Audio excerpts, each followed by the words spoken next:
is the DeFi Decoded podcast by 9 Point Partners in cooperation with Prophecy DeFi. The ideas and opinions expressed in this podcast should not be taken as investment advice. Always consult with your financial advisor before investing. Hi, everyone, and welcome to another episode of DeFi Decoded, our second of the year and our first of the new year with a special guest.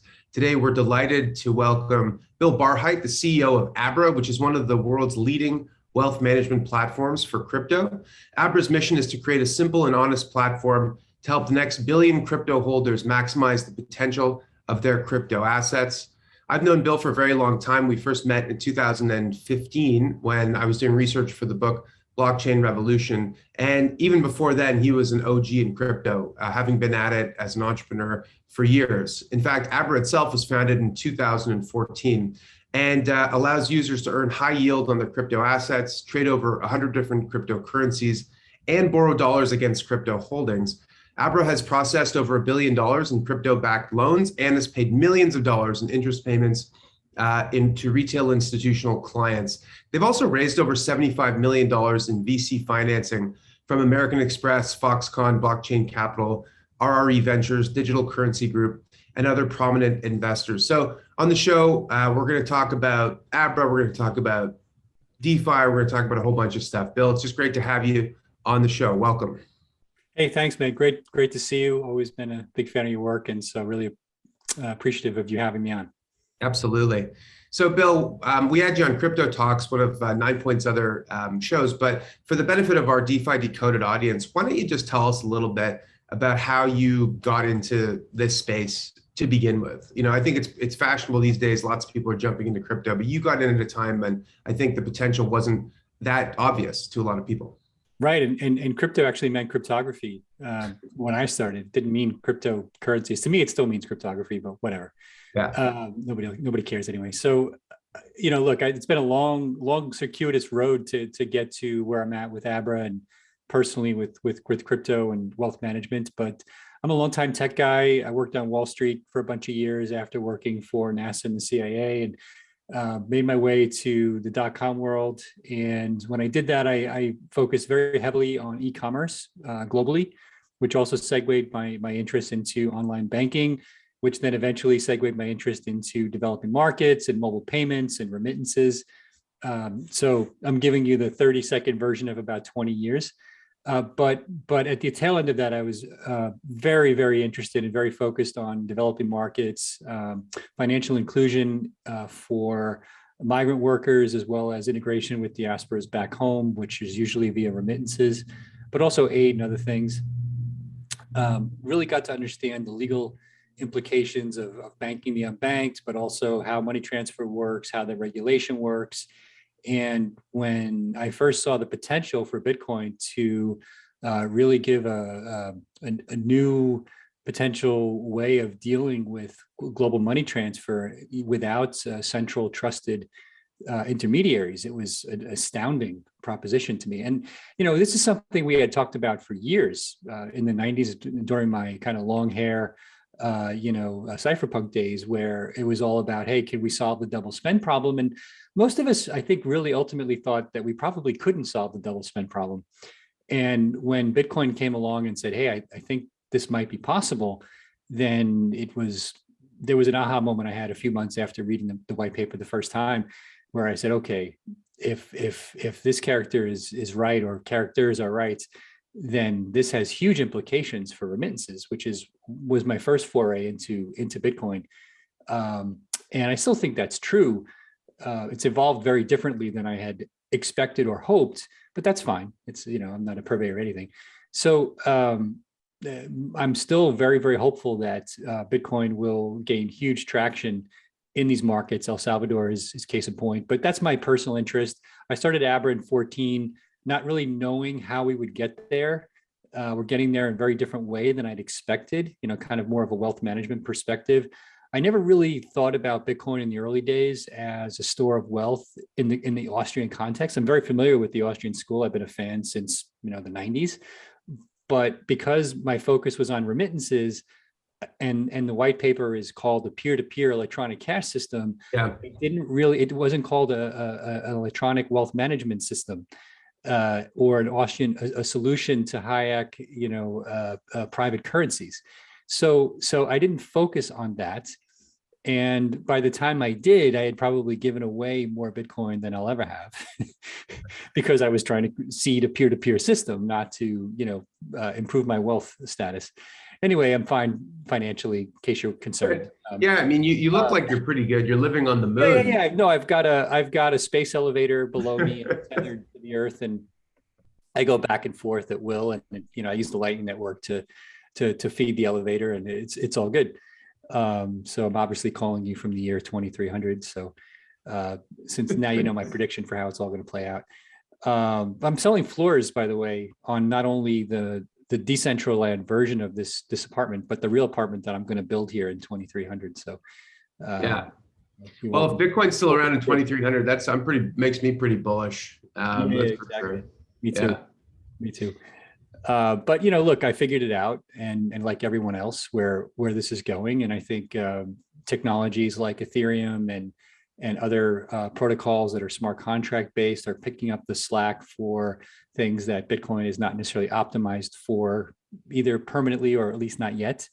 We'll see how that plays out. And like I said, we figured it out, and Abra is doing really well. We're a wealth management platform now that services people in dozens of countries and manage over $1 billion.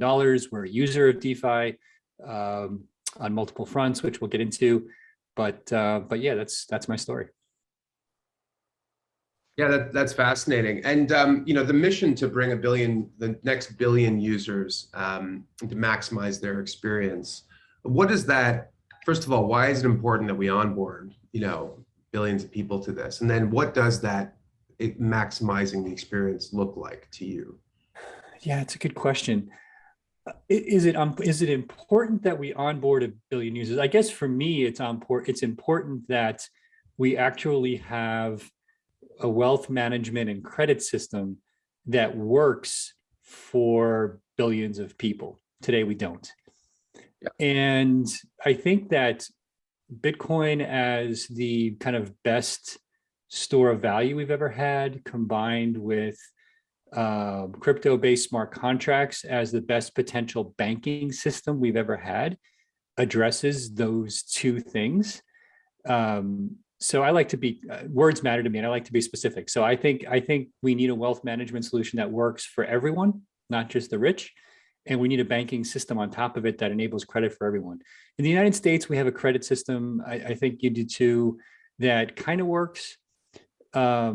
But outside the US, or outside of the Americas, it doesn't really work. And so if you have the ability to store wealth and then be able to borrow against it, like the rich do with stocks and whatnot, that's interesting, because that allows a lot of other markets to leapfrog the US. And that's collateralized. That's the basis of collateralized lending, which I think is not only the future of DeFi to some degree, but also the future of consumer lending, certainly outside the Americas, where there is no credit infrastructure and everything is debit based. But if people are, a quick aside, right? So you have families in India that pass on gold jewelry from generation to generation. It's wealth, but they don't monetize it in any way because they don't want to sell it, which is why they can pass it on from generation to generation. But what if you could do a 10% LTV loan easily against that family jewelry? You'd probably pay zero interest on that loan if the brokers could use it as collateral to some way, or a smaller amount if they knew that it was in escrow or at least couldn't be sold. So pardon my ignorance, but does that not exist today in a country of 1 billion people? Are there not ways to? No, because in the absence of in the US, it's all about your house, right? That's the asset people own that they get liquidity against. I'm just wondering. Yeah, it's a logical question. The problem is that you'd have to give up the jewelry, and that's harder when it's an emotional physical asset, and easier if it's a digital store of value where you can use smart contracts and other things like with wrapped Bitcoin to keep people from doing stupid things. So and we haven't figured all that out yet, that keep people from doing stupid things yet, right? So, but we will. And so things like that are going to happen, and they are happening now. I predict that company like Abra will eventually be giving every single customer a 10% zero interest loan against their holdings forever at some point. I don't see it not happening, right? And it's a win-win-win.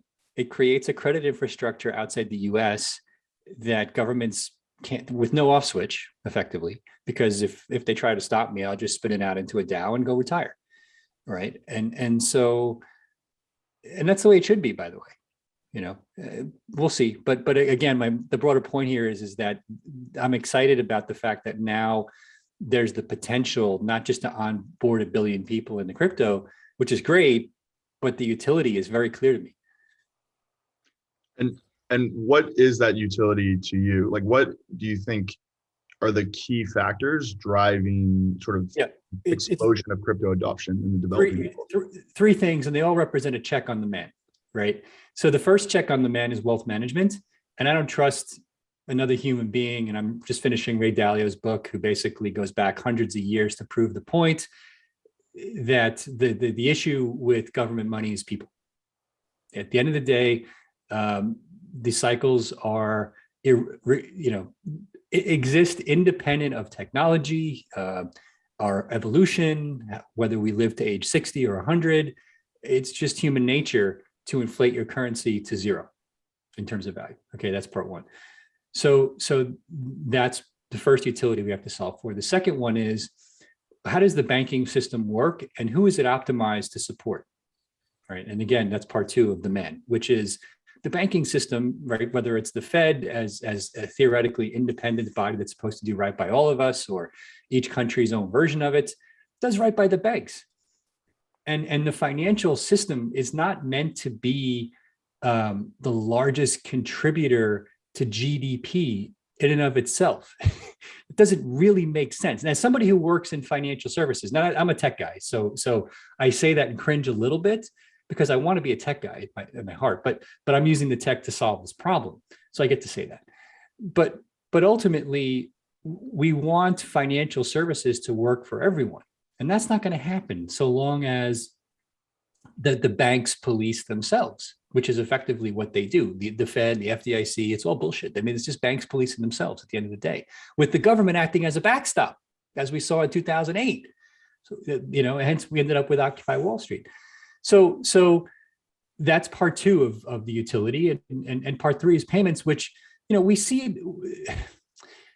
Look, I'm a reasonable patriot, right? I do love the United States. I think it's a great country, and I'm a reasonable patriot. But things we do, like with OFAC and the way we take advantage of SWIFT, there's no checks and balances on it, like there are for other aspects of our lives in a democratic or Republican society, right? And so it's OFAC can basically say, this country sanctioned, done, no access to SWIFT. Well, where are the checks and balances on that, right? We're supposed to take it on faith that everything they say, they're evil, we're good, and vice versa, by the way.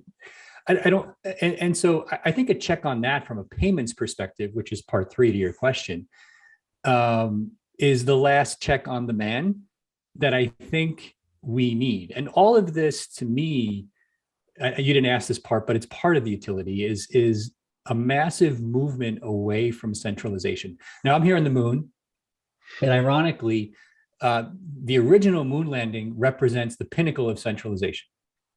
The largest centralized undertaking since the building of the pyramids was getting a group of people to take a small metal tin and send it to another planet. Okay, to the point where trying to do it again 40 years later, we're like, how the fuck did we get this done? Right? That's a massive centralized undertaking.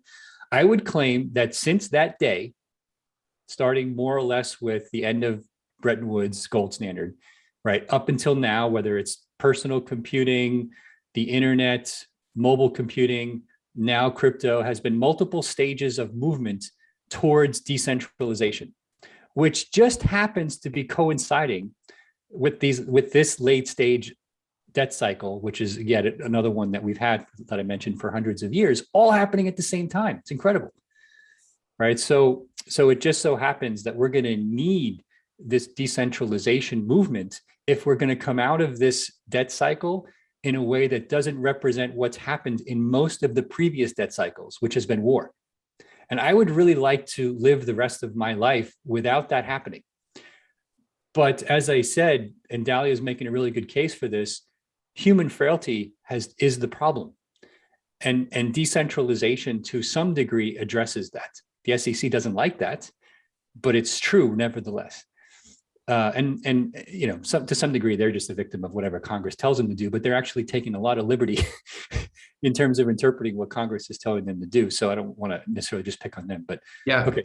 So anyway, there's the utility.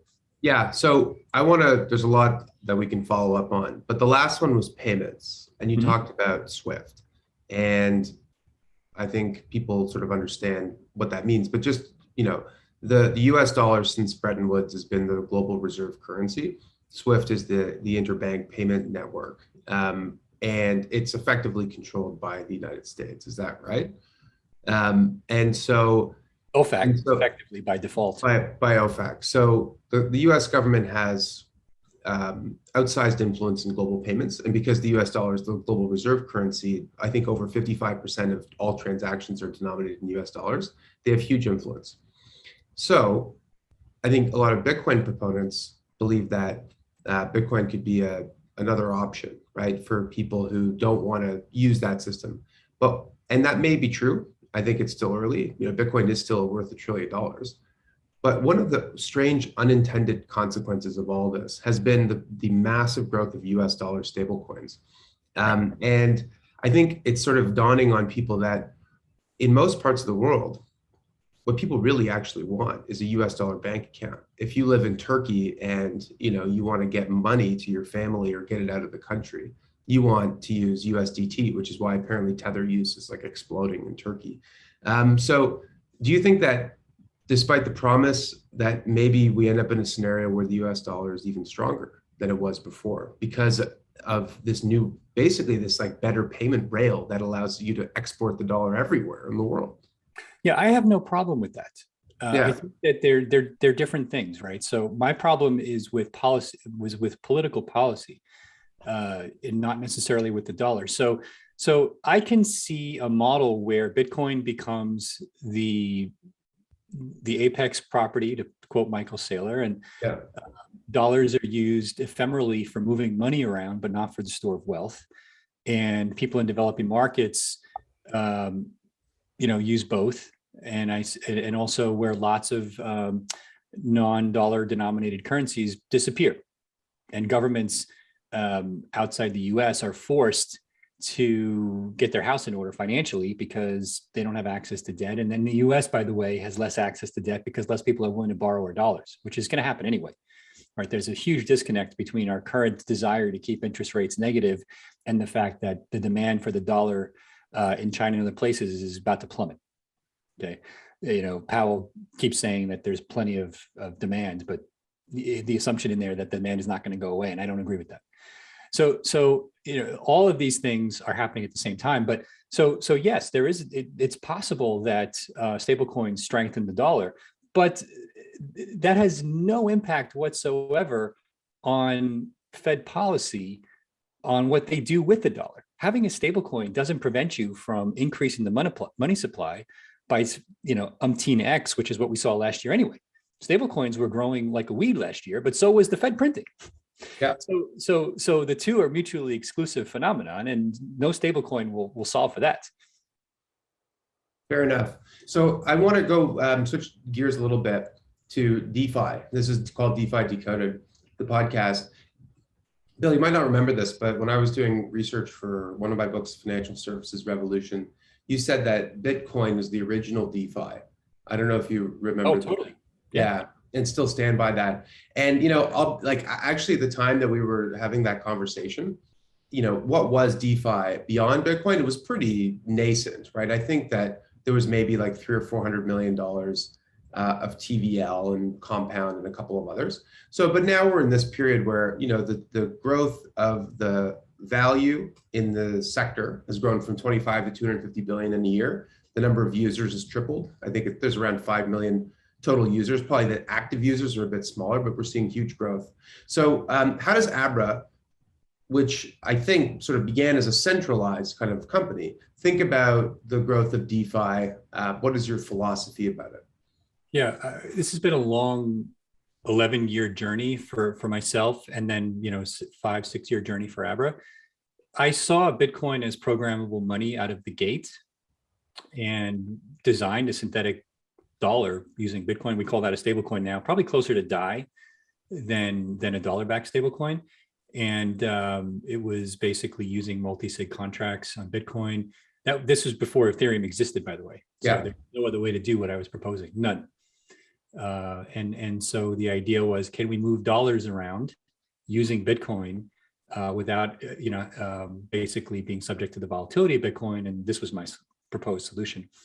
Turned out to be unnecessary once stablecoins existed, as a result, I'm partial to some of the kind of collateralized coins like DAI, because I think they're very interesting in terms of not needing banks, but they're very, very hard to implement. Anyway, so my point is that I think that there's a very unbelievably rapid evolution happening here from a technology perspective that makes the answer a moving target, right? Meaning we had Bitcoin, then we quickly got Ethereum, but then we got started to get some understanding about what you could do with tokenization under that, which people didn't really consider out of the gate. Maybe Vitalik did, but I don't think the rest of us did. Now we're basically starting to look at things like banking services on top. So contracts on top of contracts, right? Because the stable coins themselves are contracts, and we're implementing other contracts on top of them. So they're like mashups, and this composability is going to be, like, I guess, one of the key themes for this year.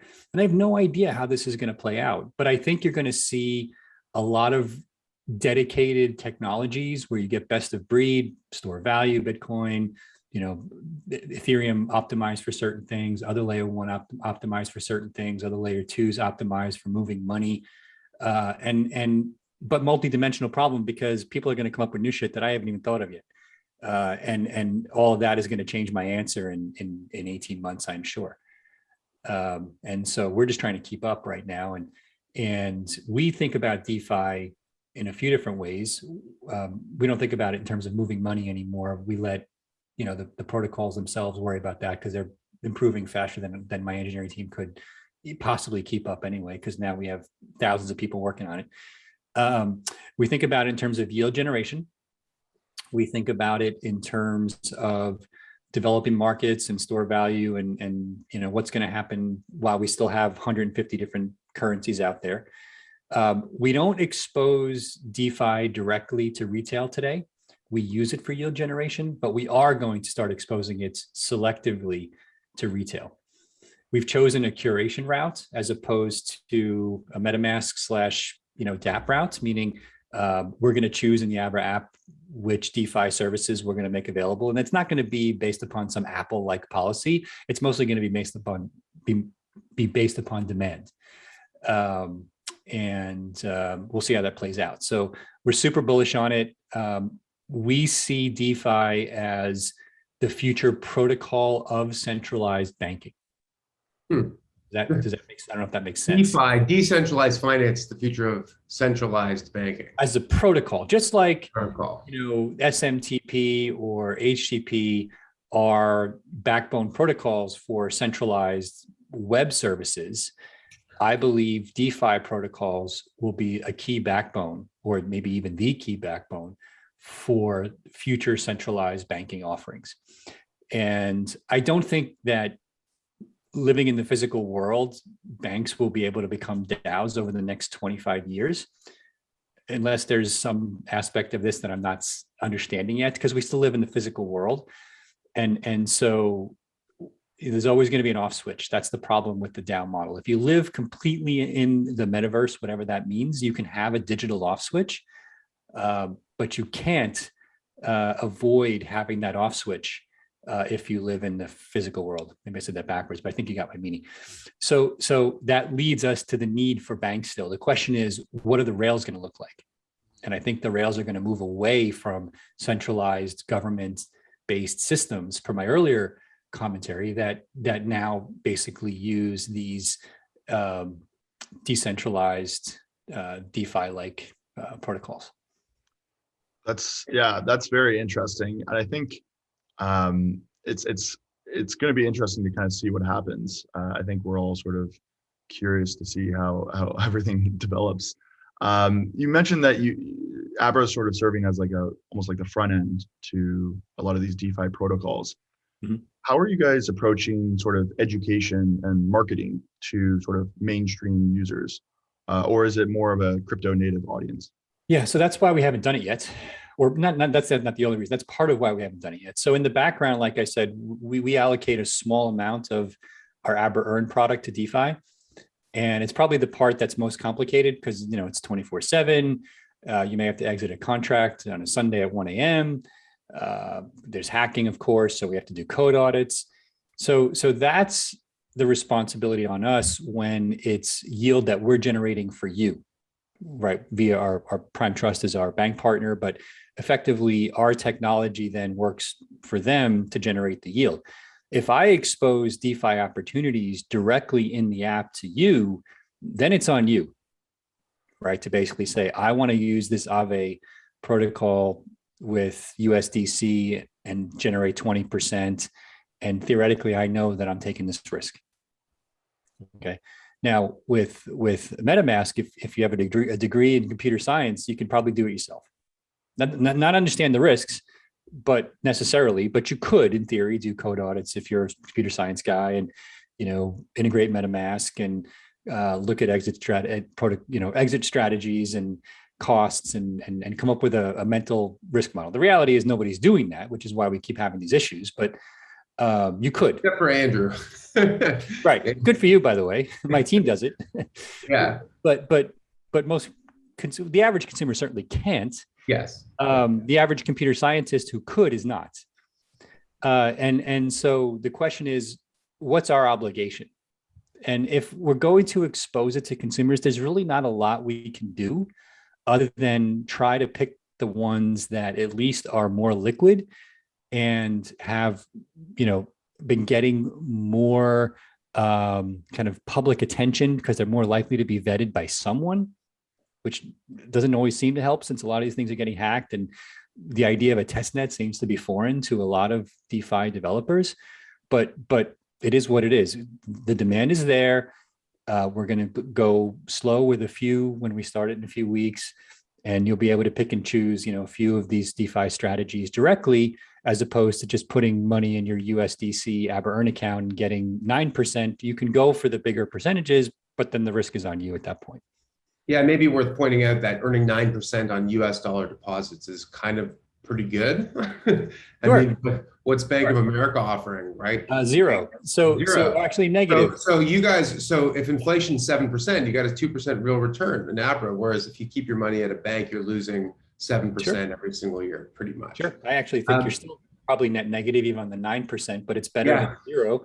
And if you're, it depends how much you're willing to leave in Bitcoin or Ethereum or stocks, and actually stocks are more or less the same. So should tell you what the real rate of return should be anyway. But Bitcoin is where I want to leave my wealth, but for what I'm going to leave in dollars, at least I'll get my 9% safely. But it's that next generation of DeFi user that wants to put a portion of that 20%, fine. But again, you're taking that risk at that point. Yeah, absolutely. Well, I think that there still is a big UI UX challenge, and I think just general approachability when it comes to DeFi. I think for a lot of people who are only now comfortable, opening up an Abra wallet or a Coinbase account or what have you, they haven't yet gotten to that point. It's like, well, you could earn this much more by doing this, that, and the other thing, and they say, you know what, that's a bit too complex for me. I think that solutions like the one you're describing will actually go a long way, even as limited as they may be in the early stages as you're rolling them out, to bringing on board that more mainstream audience and actually fulfilling the promise of that next billion. I wish I could show you. It would take me an hour and a half, but we have this deck that we show internally when we're educating people on why we're doing this. The 25 steps involved. Let's say you already know Forget about actually vetting Aave versus this protocol versus that. Let's just assume you've already done that. You've done the theoretically weeks of homework it would take to actually vet, right? Because I know how responsible your audience all is in terms of vetting all this stuff. So they've vetted everything now, but now they want to do it. Okay. So we have a deck that actually shows the 25 steps involved in going from, I want to do it, to getting my MetaMask funded, getting the wallet funded, getting it integrated with the DApp, getting the money in, getting it invested, getting the money out. And you watch this and you have to say to yourself, how can there possibly be $100 billion wrapped up in this when you see the process? It's insane. And so, but that's a huge opportunity. Yeah, absolutely. And that's what we're focused on. Well, anybody who can take the 25 steps and shrink it to 2 steps, it's going to be the one responsible for getting that TVL from 200 billion to 2 trillion. And once you get to 2 trillion, trillion here, trillion there, starts to become real money. Right. But that's back to your original comment about getting 1 billion people into crypto. That's what it means to me. Yeah. Meaning, can I responsibly start to build wealth? Yes, I'm taking more risk over here than over here. I get, that's fine. Can I responsibly start to build wealth? Could I then look at borrowing against it in the future and creating a new credit system, et cetera, et cetera, et cetera? So now kind of see how we look at where this is going and what it means to not just have 1 billion people holding Bitcoin and Ethereum, but to really think about banking. Absolutely. Well, I think it's an important cause, and I think you're doing a heck of a good job leading the way, Bill. So thanks for your efforts. If people want to learn more about Abra, maybe check out the product or follow what you're up to, where should they go? Yeah, sure. So abra.com, and you can find out more about the products and obviously download the app and try it out. I'm very active on Twitter. Bill Barhydt, Abra Global, is also on Twitter. We're pretty easy to find. Yeah, terrific. Well, that concludes today's episode of DeFi Decoded. Bill, pleasure as always. Thanks for joining us. Be well, be safe up there on the moon. Come join me. If you go outside, wear a coat and some gloves. Yeah. We'll see you maybe next time you come, you can be on Mars. How about that? Sounds good. Yeah, I'm game. Wherever you guys need me, I'm there. All right. By the way, for people who are listening on Apple or Spotify and have no clue what we're talking about, Bill's got a Zoom background, which is pretty awesome. We'll put it on Twitter, of a very cool looking apartment full of all sorts of Bitcoin swag and paraphernalia on the freaking moon. And it's very cool. So thank you, Bill. Have a great weekend. We'll see you later. Take care. Thank you. Cheers. Cheers. The information contained herein does not constitute an offer or solicitation by anyone in the United States or in any other jurisdiction in which such an offer or solicitation is not authorized, or to any person to whom it is unlawful to make such an offer or solicitation. Prospective investors who are not residents in Canada should contact their financial advisor to determine whether securities of the funds may be lawfully sold in their jurisdiction.